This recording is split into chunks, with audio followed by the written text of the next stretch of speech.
Hey guys, how's it going? Kevin Cleary here with a multi-tool video for you today. Forgive the changing light. I've got the window open and the breeze is blowing the curtains around a little. I'm not going to close the window because it's quite hot and it's making it rather comfortable. So just if the light changes, that's what's going on. Let's get back to the review. We're talking about the Leatherman Charge TTI here. This is on loan from my friend Bradley, who has actually a pretty good collection of multi-tools. And I will say this, I've been definitely carrying a multi-tool a little more often than I normally would these days because I've been doing a bit of mountain biking, which is a lot of fun, but I always feel like there's a chance I want, to have some tools out on the trail. And so, yeah, I've been a little more likely than not to carry a multi-tool these days. All right, normally it's not something I carry on my person, but it's something I do have in my EDC bag and use it that way. The other thing I've got to say here by way of introduction is my expectations for multi-tool tools, okay, are different than actual tools. And if you're watching this looking for, justification for going out to buy this and then not buy like an actual saw and a pair of pliers and a hammer and other stuff, you need to go out and buy actual tools. A multi-tool is meant to get you through in a pinch. It's not meant to be a replacement for, all the different parts and components that are on here. Finally, let's get to size and weight, since that's something a lot of people care about, certainly something I care about. If you're going to carry this in your pocket, it does have a clip. Now, it would be a different story if you're carrying this in the case on your belt. I mean, eventually, if you're carrying a lot of stuff, that weight's going to add up, but it's not nearly as noticeable, at least in my opinion. Carrying a multi-tool in a pouch like this is not a big deal, and I find it pretty comfortable compared to carrying, let's say a big heavy knife or something in your pocket. So we'll get that out of the way first of all, and then I'll move this guy out of the way, and we'll get into the tool itself. By the way, very nicely done pouch, and the way Bradley carries this is with a bit kit in here. We may talk about the bit kit again a little while later.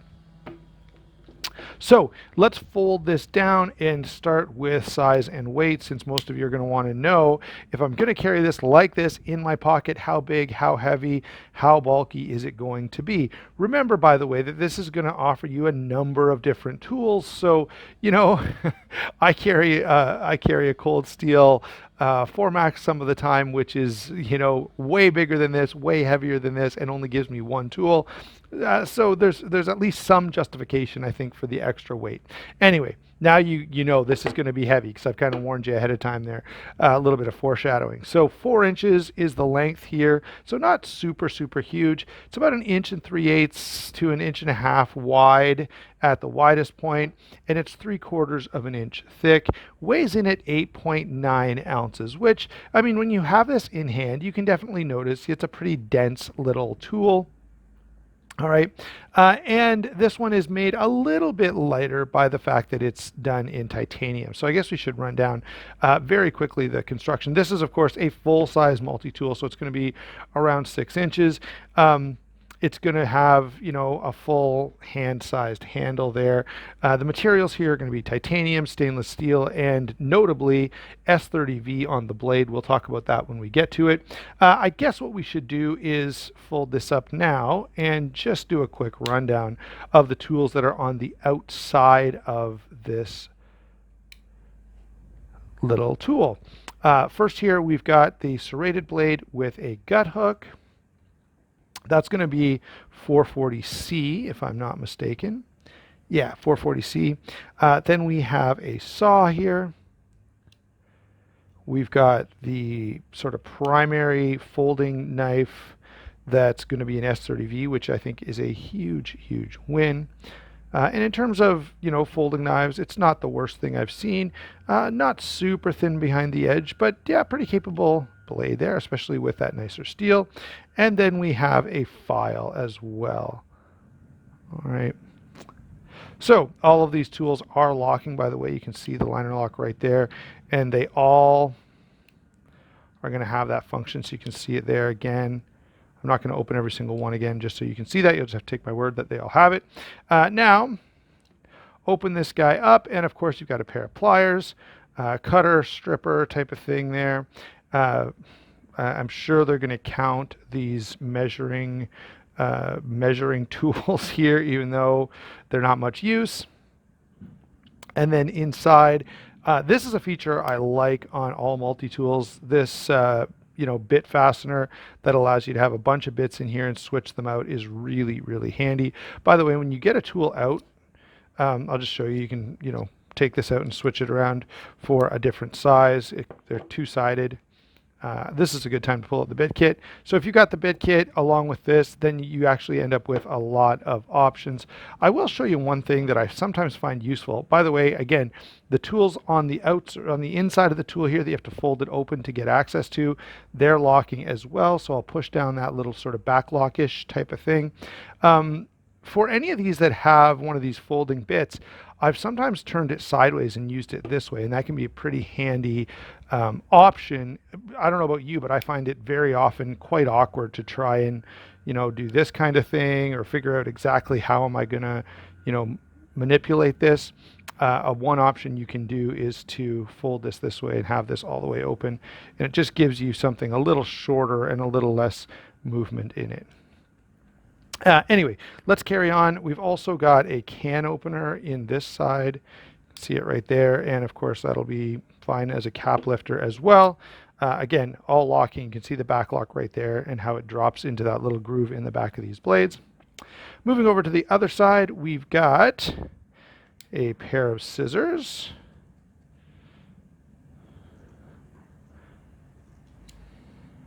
Hold on, you have to fold them all the way up to a slot screwdriver. Now this is an interesting option here. I feel like, I know you could use this as a pry tool, which is certainly worthwhile, but I don't know, I feel like they could have done something different with this just because I've already got a flathead screwdriver in my bit kit. So do I need to have two? That's, debatable. And then there's also this very fine slot screwdriver, or a very, get that to focus, you can see a very fine Phillips as well, held in there with this nice little detent spring, which is kind of an interesting option there. And so those are the tools that are available on this, a pretty decent complement of tools. And again, I've said this before, it's hard to be overly critical of the tool choices that they make on a multi-tool because only you know the tools you need. And so you're going to have to choose your multi-tool accordingly. If you need a multi-tool that has a blade and a saw and a really ultra-fine, Phillips tip screwdriver for fixing glasses or something, then this is a good choice. But if you're looking at these tools going, well, I never use any of those tools, and want to criticize the tool in that regard, well, that's not fair, because then just buy a different multi-tool, okay? Now, in terms of functionality, these are pretty darn good. And I will say, this feels very solid. There's a little bit of flex here in the handle, but there's no, wiggly, loose stuff that you often get with these.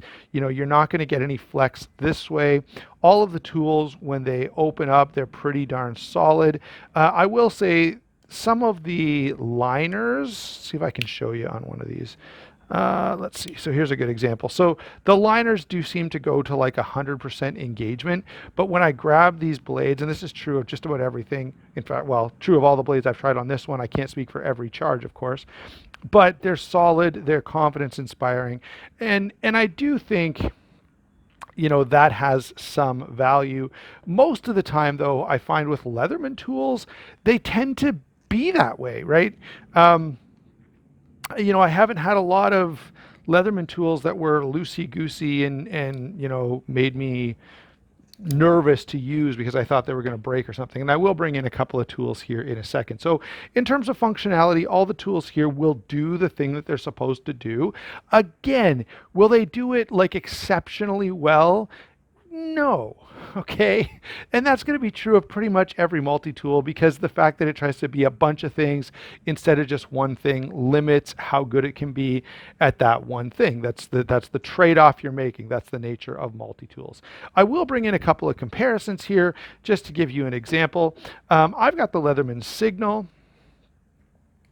It has some more outdoor use type of functions, which, I rarely ever use.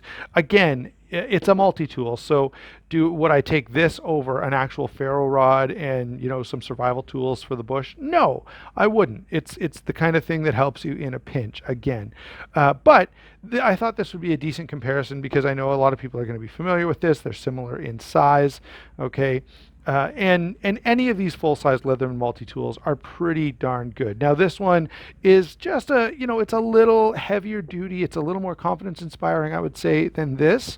All right, although I'm not concerned about either one. And this guy has done a great job with everything I've ever asked it to do, and I actually use it a fair bit. The other multi-tool I've got here is going to be the smaller size, probably more similar to like the Leatherman Juice. This is the Skeletool CX, kind of a cool tool, a little bit smaller.